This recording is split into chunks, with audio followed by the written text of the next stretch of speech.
Hello. As I hope this video will prove, the Genesis was capable of some really technically impressive games, and unfortunately a lot of them don't get the admiration they deserve. Today I thought I'd highlight 5 particularly outstanding games for the system that are definitely worth giving a try. Without any further ado,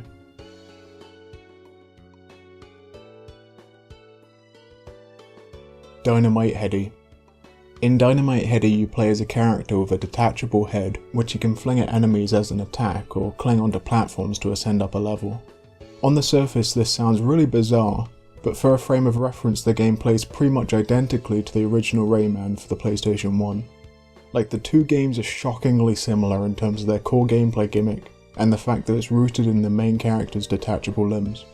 The two games released almost exactly a year apart, and I'm not sure if a year would be enough time to plagiarise an idea and develop an entire game.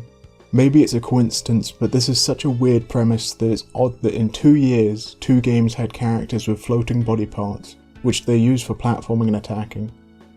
This odd historical relevance aside, Dynamite Headdy is a really excellent platformer, with a truly unmatched visual aesthetic.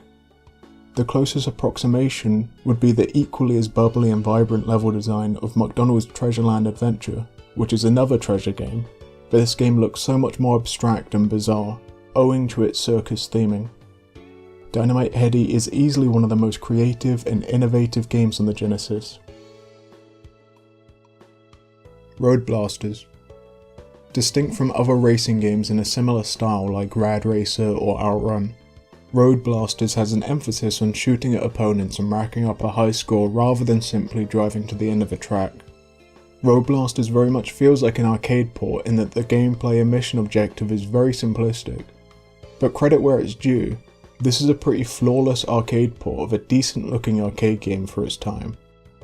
The scrolling of the road is unbelievably fast and fluid, and as you move towards objects they increase in size convincingly, which gives a great sense of depth. The driving isn't great when compared to its contemporaries. To allow for the shoot 'em up gameplay, your vehicle can pretty much pivot on the spot with no sense of real world driving physics. But learning its quirks, Road Blaster can be an intense and enjoyable pick up and play arcade game. The next two games are oddly very similar both in the areas in which they excel and their source material. Adventures of Batman and Robin is based on the absolutely classic Batman the Animated Series, which introduced a younger audience to this darker, noir aesthetic with incredibly stunning and stylized animation, a quality reflected in the game. Often said in the same breath as the Batman Animated Series, as they aired around the same time and have similar dark visuals, is the Disney show Gargoyles, which also happened to have a really outstanding Genesis game, mainly noteworthy for its animation quality and visual aesthetics. Of the two, Gargoyles is the more visually cohesive and better looking game overall, but Adventures of Batman and Robin pretty much shows off every trick the Genesis is capable of. Every stage has a unique graphical gimmick that pushes the hardware to its absolute limits. It's impossible to show everything the game has to offer in this brief segment, so I'd highly recommend seeking out this game to experience it for yourself. Conversely, Gargoyles is not nearly as experimental, nor does it accomplish anything particularly unique for the Genesis, but instead it excels in its detailed level theming and character animation. And while it's a technical and graphical powerhouse, Adventures of Batman and Robin is a bit generic in terms of gameplay, while Gargoyles is a really tight and fluid platformer owing to the quality of its animation and the expansive movement options. The wall climbing, double jump, and the ability to swing off specific objects creates the foundation for a lot of satisfying levels which require precise movement. Later levels do infamously get quite difficult, but the difficulty is never born out of cheap design, but rather completing the game requires the mastery of the controls. Pulseman. Pulseman is like a fusion between the graphical style of the Sonic the Hedgehog series with the gameplay of the Mega Man X games, with a story that sees you saving the futuristic cybernetic world of 1999, as envisioned by people from 1994. If that didn't sound weird enough, the game is developed by Game Freak, who, just 2 years later, would really hit it big with the first Pokemon game.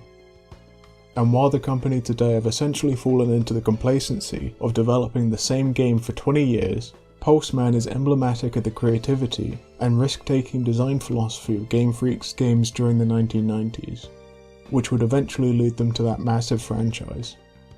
Tying into the technology-themed levels and story, Pulseman's power is that he stores static electricity, which he can unload in either a ranged attack, or more commonly, it will be used to deploy a special movement tool.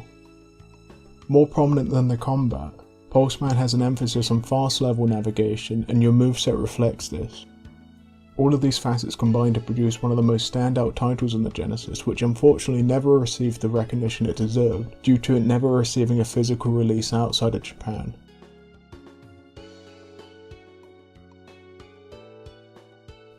Thank you for watching.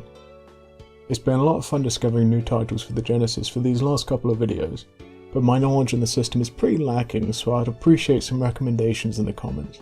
If you liked the video, show your support by dropping a like, and subscribe for more content like this in the future.